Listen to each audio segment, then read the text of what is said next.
어제 이재명 대표의 기자회견에서도 관련된 질문이 이어졌는데 이재명 대표는 여기에서는 본인의 사법 리스크에 대해서는 일절 답하지 않았습니다. 그러면서 헌법재판소를 향해서 신속한 처분이 있어야 된다는 부분만 강조를 했습니다. 들어보겠습니다. 우리 앞에 더 크고 험한 산이 기다리고 있습니다. 그들은 포기하지 않습니다. 신속하고 엄정한 책임, 윤석열에 대한 파면 처분이 가장 빠른 시간 내에 이루어질 수 있도록 우리가 계속 함께 싸워야 하지 않습니까?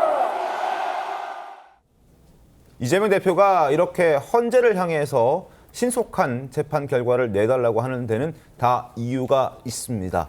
자, 6개월이라는 공통된 시간이 두 사람에게는 지금 있습니다. 그래서 어떻게든 빨리 혹은 어떻게든 최대한 느리게 가야 하는 그런 상황에 놓여 있는 두 사람입니다.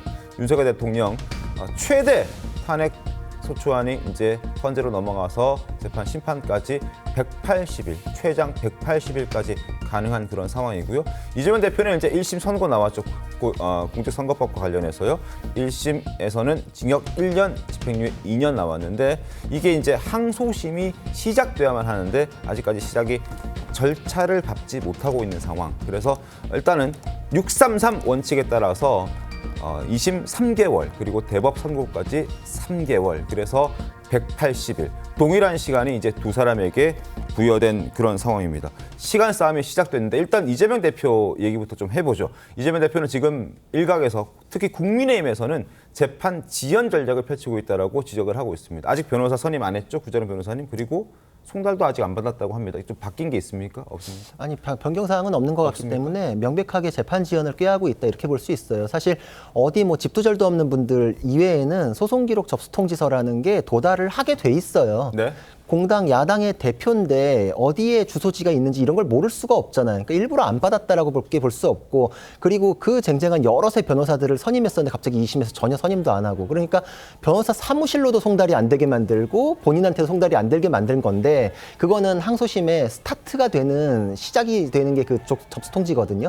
그때부터 항소심에 대해서 항소 이유서도 14일 이내에 작성해서 내야 되고 그때부터 그냥 타이트하게 탁착착착 진행이 돼요. 근데 본인이 왜 미루느냐? 왜냐면은 633 원칙은 강행 규정이라서 33이라는 거는 반드시 지켜야 되는데 네. 그러다 보면은 적어도 항소심은 윤석열 대통령에 대한 헌재의 심판 과정 중에 나올 가능성이 굉장히 높거든요. 확정 판결까지도 사실 동타이밍으로 봐야 되는 게 맞는데 항소심을 늘린다고 하더라도 항소심까지는 나 있어야 맞습니다. 네. 그러니까 본인이 보기에도 시간과의 싸움이고 이게 순리대로 하면은 시간이 자기가 원하는 대로 안 되겠으니까 꼼수를 쓰기 시작하는 것이죠. 그러니까 지금 앞으로 말이 계속 꼬일 거예요. 왜냐면은 신속하게 헌재에서 심판해야 된다라고 할 때 그럼 이재명은요? 라고 했을 때 답변 못 합니다. 본인에 대해서는 이런 상태에서 대선 출마를 얘기하십니까? 그럼 무죄 추정 얘기하잖아요. 그럼 반대로 왜 윤석열 대통령에 대해서 이렇게 공격하냐 그러면 또 말 못 할 거예요. 그러니까 원칙대로만 가기만 하면 이재명 대표는 할 말이 점점 없어진다.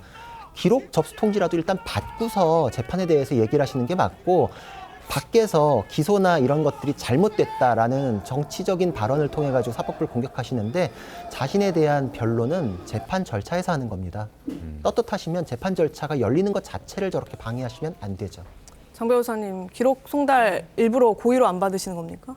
글쎄요, 저는 지난주 그러니까 9일에 기록 송달이 발송이 됐다라고 이제 뭐 알려져 있는데요. 그리고 나서 아직 뭐 일주일 정도 지난 거니까 이제 곧 뭐 기록 송달이 뭐 발송이 되고 송달되고 뭐 이 과정이 거치지 않을까라는 생각이 들고 아직까지는 이 진행 과정 중에 있는 것이기 때문에 뭐 단정적으로 비판하는 것은 저는 좀 너무 나간 거라고 생각이 들고요. 이제 앞으로 항소심 절차도 또 당연히 별도로 진행이 될 테니까 이 절차 진행되는 걸 보면서 얘기해도 늦지 않다고 생각합니다.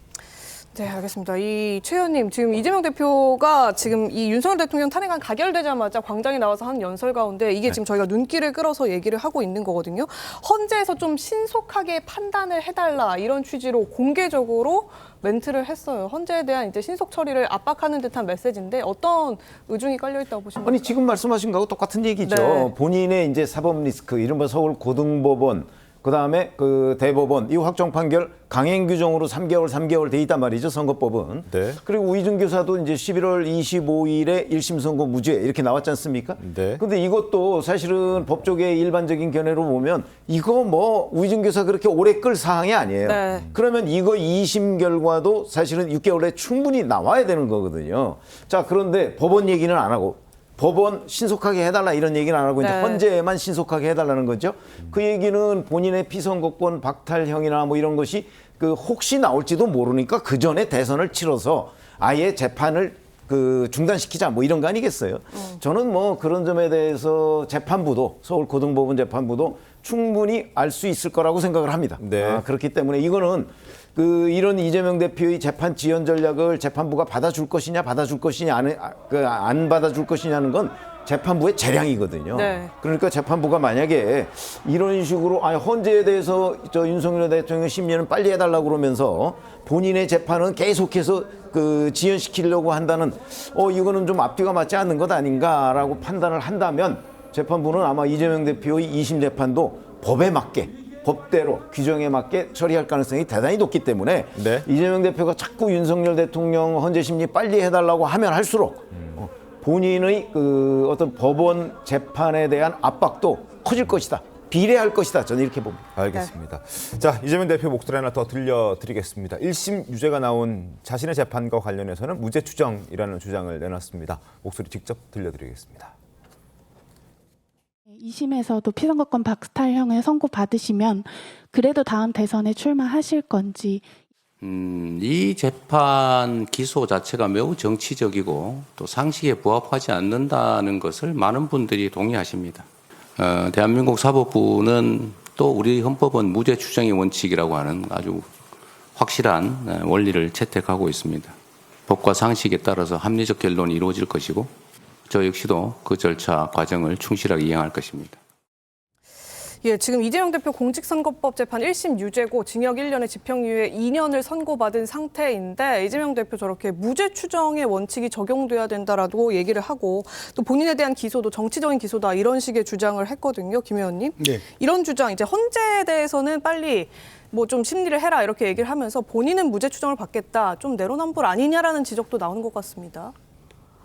둘 다 일반적이고 보편적인 얘기를 한 거 아닌가요? 예. 우리 헌재 재판이 박근혜 대통령 90일, 노무현 대통령은 약 60일입니다. 네. 빨리 판결을 했어요. 그걸 다시 말씀을 한 것 같고요. 그리고 무죄 추정의 원칙은 대한민국 법률 교과서에 나오는 원칙을 말씀하신 거니까 그 부분을 뭐 확대 해석하거나 다른 측면에서 해석할 필요는 없다고 봅니다. 공직선거법은 제가 지난번에 한번 말씀드렸는데요. 당선된 사람을 규제하는 법입니다. 다시 말해서 불법과 편법으로 당선을 하더라도 소송을 통해서 당선 무효를 시킬 것이니 선거운동 과정에서 불법을 하지 마라.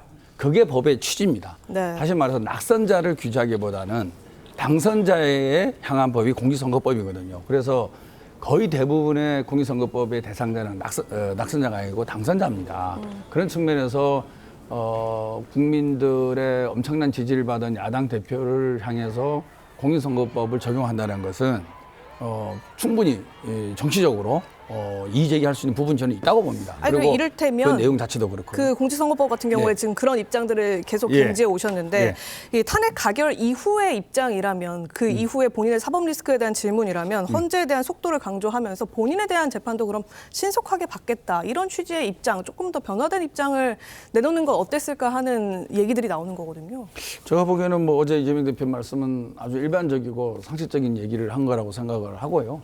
사실 633 원칙이 지켜지면 좋은데 네. 이거는 기존의 다른 선거 사범에 대해서 잘 안 지켜졌습니다. 그만큼 그 사건이 밀려 있어서 그런 거거든요. 그리고 법원의 업무량이 늘어서 그런 거기 때문에 이것이 꼭 뭐 이재명 대표를 향한 그런 것보다는 기존의 633 원칙이 지켜지지 않은 부분이 상당히 많았다. 그런데 일반적인 거죠. 그러니까 무죄 추정의 원칙, 633의 원칙, 헌재가 빠른 판결을 내달라. 특히 헌재는 대통령의 직무정지라는 비상 상태에서 재판하는 거 아니겠습니까? 네. 이 상황이 길어지면 길어질수록 식물 대통령 기간이 길어지는 거죠.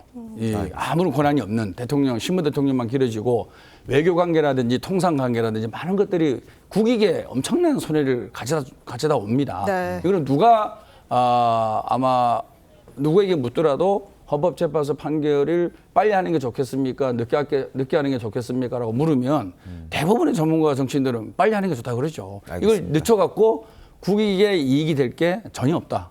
빠른 수를 좋다. 이런 말씀 드리겠습니다. 알겠습니다. 그리고 일각에서 이런 지적도 나오고 있습니다. 그러니까 계속해서 이재명 대표에게 사법 리스크의 꼬리표가 달려다니니까 만약에 본인이 그렇게 무죄가 맞다라고 주장한다면 빨리 사법 리스크를 해소할 수 있게끔 재판부에게 역으로 나 빨리 재판 진행해달라라는 목소리를 내야 하는 것 아니냐 이런 주장도 나오고 있지 않습니까? 그렇죠. 그 지적이 정말 타당하죠. 대통령에 대해서 빨리 할 필요가 있다라는 것만큼이나 야당 대표에 대해서도 빨리 할 필요가 국가적으로도 국민을 위해서도 있죠. 여의도 대통령이라고까지 불렸고 정권이 제대로 힘을 못 쓸 정도의 강력한 권한을 행사를 했잖아요. 그러니까 그런 상태에서 국민적 혼란을 막기 위해서는 자신의 사법 리스크를 털고 대선에 대해서 얘기를 하시는 게 맞기 때문에 두 가지는 다 원칙대로 가는 게 맞다. 그리고 그 원칙을 따져볼 때 헌법재판소의 180일은 훈시 규정이에요. 그건 안 지켜도 법적으로 위반이 아니거든요. 근데 633은 강행 규정이에요. 그런 상태에서도 헌재 재판을 빨리 하라는 거는 국민적인 이익 때문에 전례를 따르라는 것이면은 선거법에 대해서도 전례를 따를 필요가 있는데 네. 633을 거의 다 지켰어요. 안 지켰던 게 굉장히 예외적인 거였는데 이렇게 접수 통지까지 꼼수로 안 받으면서 하는 경우는 더더욱이나 없었죠. 그리고 당선자만 규제하는 법이라고 하셨는데 사실 그렇지 않아요. 낙선자도 똑같이 처벌받았고 그리고 낙선자 중에 대표격인 허경영 씨도 공직선거법 위반으로 처벌받았잖아요. 선례가 낙선자, 당선자를 가리지 않습니다. 알겠습니다.